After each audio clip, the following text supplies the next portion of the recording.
Жетісу облысы Қазақстанымыздың үнжу маржанымыздың бірі. Жалпы аумағы 118 мың шаршы километр. Тұрғындарының саны 724 мың адам. Орталығы Талдықорған қаласы.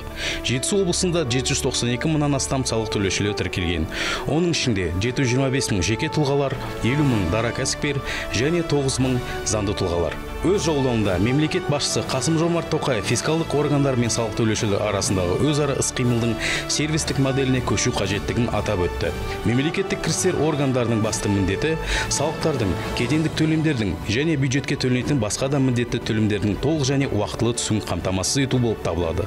2023 жылдың 1 қаңтарына мемлекеттік бюджетке кірістер жоспары 113%-ға орындалып, өткен жылмен салыстырғанда 92 миллиард теңгеге артық түсті.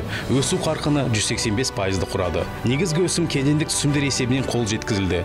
Өйткені облысымыздың географиялық орны Қытаймен 574 шақырым жермен шектесіп, бюджетті толықтыруға тиімді әсерін тигізуде.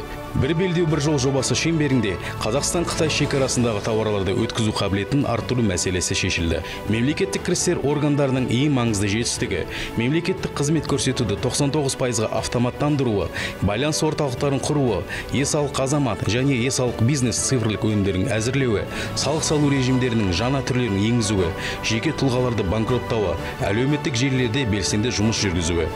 Бүгінгі күнге салық есептілік нысандарының саны 44%-ға немесе 70-тен 39-ға дейін қысқартылды. Нысандарды 20-ға дейін қысқарту қарастырылуда.